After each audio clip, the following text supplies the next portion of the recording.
जय हिंद दोस्तों, आपका यम क्लासेस में स्वागत है। आज के वीडियो में हम लोग कुल गुणनखंडों का योगफल ज्ञात करेंगे। पिछले वीडियो में जैसा कि आप लोग पढ़ चुके हैं कि कुल गुणनखंडों या भाजकों की संख्या कैसे निकालते हैं, तो आज हम लोग कुल गुणनखंडों या भाजकों का योगफल कैसे ज्ञात करेंगे आज के वीडियो में जानेंगे। चलिए स्टार्ट करते हैं आज का सेशन। कुल गुणनखंडों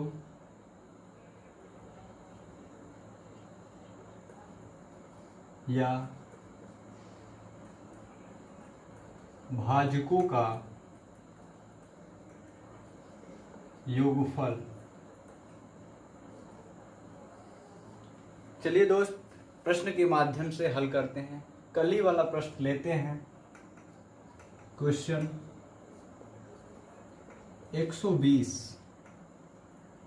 120 में कुल गुणनखंडों या भाजकों का योगफल बताइए। 120 में कुल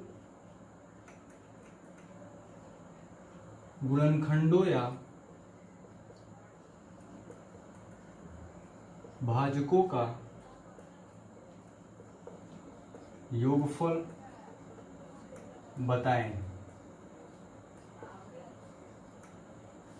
इस प्रश्न को हल करने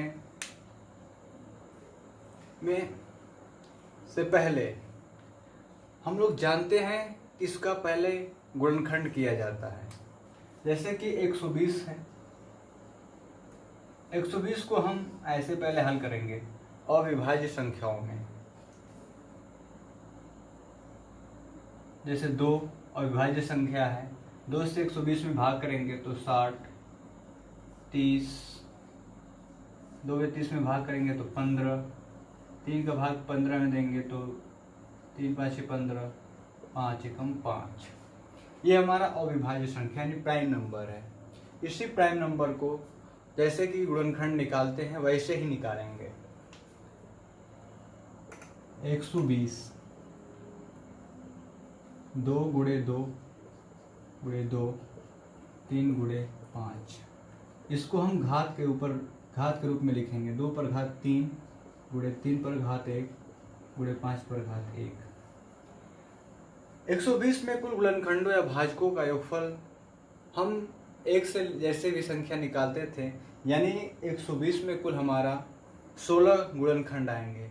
कौन से गुणनखंड होंगे हमारा? 1 2 3 4 5 6 भी होगा, और 8 10 12 15 20 के बाद हमारा 24 30 40 60 और 120।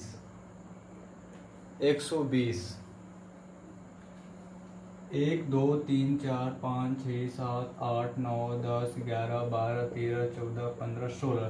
ये हमारी 16 संख्याएं हैं। इन्हीं संख्याओं का हमें योगफल ज्ञात करना है। तो इस प्रश्न को हल करते समय ऐसे इस विधि से करने में हमें ज़्यादा समय लगेगा, और ऐसे करते हुए हमारा परीक्षा में हल करते समय हमारा टाइम निकल जाएगा, यानी टाइम हमारा बर्बाद हो जाएगा। उस टाइम को मैनेज करने के लिए हमें अपना वैकल्पिक मेथड के द्वारा, या जैसे कि हम गुणनखंड निकालते हैं उस विधि के द्वारा इस प्रश्न को हल करेंगे। आप यहाँ तक तो समझ चुके हैं, क्योंकि इसका गुणनखंडों की संख्या निकालने के लिए इसके घात में हम 1 जोड़ देंगे। इसके घात में 1 जोड़ देंगे तो हमारा गुणनखंडों की संख्या प्राप्त हो जाएगा। लेकिन इस प्रश्न में गुणनखंडों की संख्या नहीं पूछा गया है, आपको योगफल बताना है। तो हम ऐसे जोड़ेंगे तो हमको समय लगेगा। तो इस समय को बचाने के लिए हमें वैकल्पिक मेथड का इस्तेमाल करना पड़ेगा। तो चलिए वैकल्पिक मेथड का इस्तेमाल करते हैं।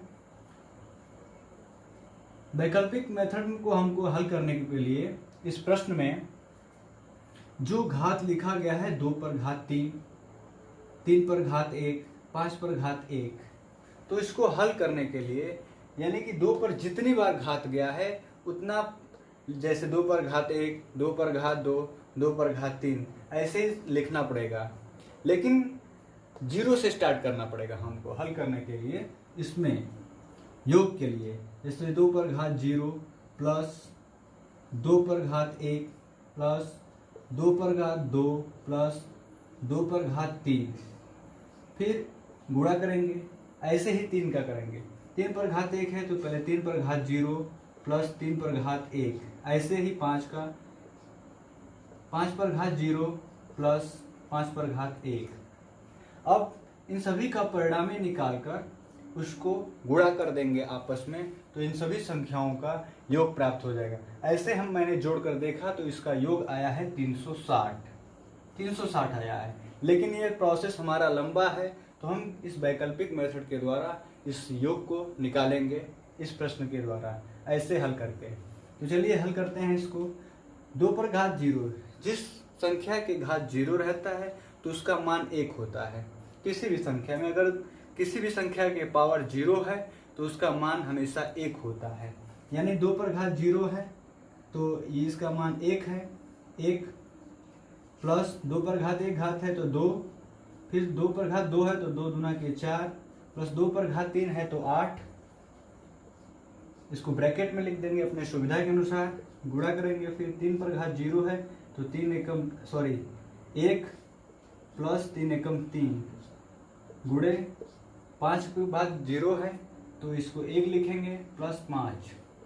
अब इसको गुणा करेंगे जोड़कर, तो 2 1 3 4 7 और 8 15 गुणे 3 1 4 गुणे 5 1 6, तो 15 चौको 60 इंटू 6 यानी 6 6 के 36, 360 हमारा आ गया, 360 आ गया।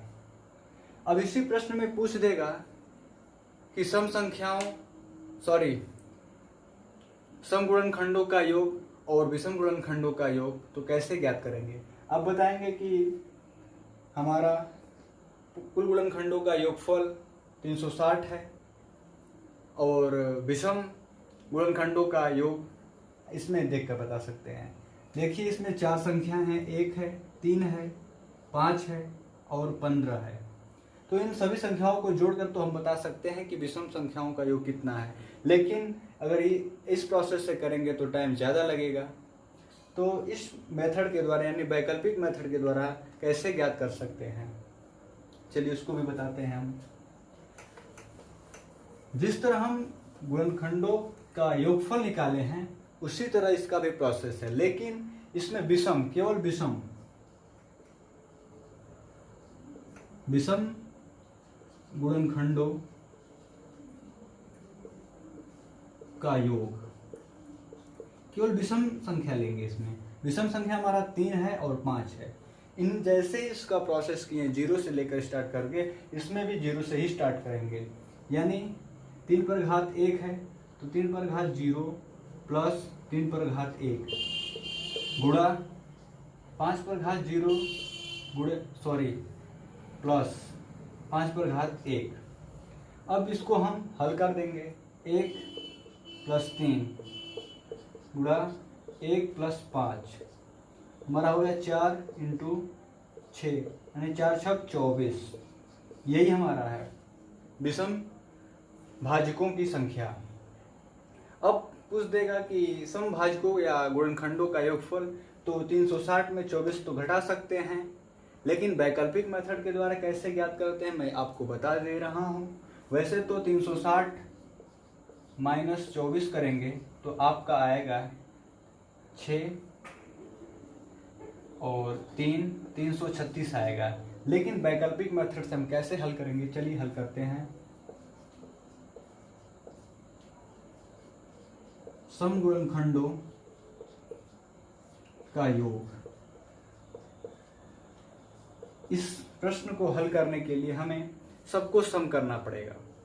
जैसे कि यहाँ पे हल करते हैं इसको तो हमारा ये सम में आ रहा है, यानी कि इसका मान 4 है और इसका मान 6 है। लेकिन इसको हल करने के बाद हमारे यहाँ विषम आ रहा है। विषम इसलिए आ रहा है कि इसके पावर जो 0 लगा दे रहे हैं उस 0 का मान 1 हो जा रहा है। तो हमारा संख्या विषम हो जा रहा है। तो उस जीरो वाली संख्या को यानी जीरो से दो में यानी सम में स्टार्ट में नहीं लिखेंगे, वहाँ एक से स्टार्ट करेंगे। यानी कि 2 पर घात 1 प्लस 2 पर घात 2 प्लस 2 पर घात 3 एक ब्रैकेट में इंटू 3 पर घात 0 प्लस 3 पर घात 1, क्योंकि 0 और इस 1 मिला के यानी इसका मान 1 हो जाएगा और ये 3 3 1 4 यानी सम संख्या हो जाएगा। इसी तरह 5 का भी है, 5 पर घात 0 प्लस 5 पर घात 1। इसको हल कर देंगे तो हमारा सम संख्याओं का योगफल यानी समभाजकों का योग प्राप्त हो जाएगा। तो चलिए जोड़ते हैं। 2 प्लस 2 दूना के 4 प्लस 8 यानी 4 2 6 8 14 हो जाएगा इसका, गुणे 1 प्लस 3 3 1 4 हो जाएगा, गुणा 1 प्लस 5 यानी 6 हो जाएगा इसका, यानी 14 प्लस 4 सॉरी मल्टीप्लाई रहेगा ना, 14 गुणे 4 इंटू 6। अब 14 चौक 56, 56 में 6 का उड़ा कर देंगे तो 6 6 के 36, हाथ में लगा 3, 6 5 30, 3 33, आ गया हमारा 336। यही हमारा आंसर है जब सम गुणनखंडों का योग पूछेगा। तो दोस्त, आज हम लोग कुल गुणनखंडों का योगफल कैसे ज्ञात करते हैं उसके बारे में पढ़ें। पहला हम गुणनखंडों का योग ज्ञात करने के लिए उसमें जो संख्या रहती हैं घात के रूप में उसको हम प्रसार के रूप में यानी जीरो से के घात से जितने तक दिया रहता है वहाँ तक लिखकर उसको आपस में जोड़ते हैं। उसके बाद सभी पदों को एक साथ गुणा करते हैं, वही जो आंसर आता है वही हमारा गुणनखंडों का योग होता है।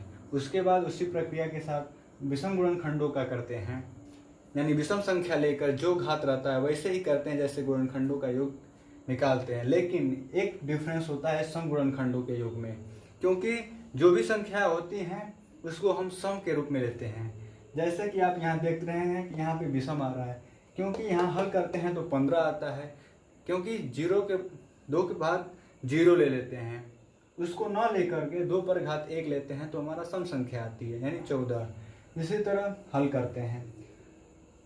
हमारा कुल योग 360 आया, जिसमें सम हमारा 336 और विषम 24 है। तो दोस्त, आज के वीडियो में बस इतना ही।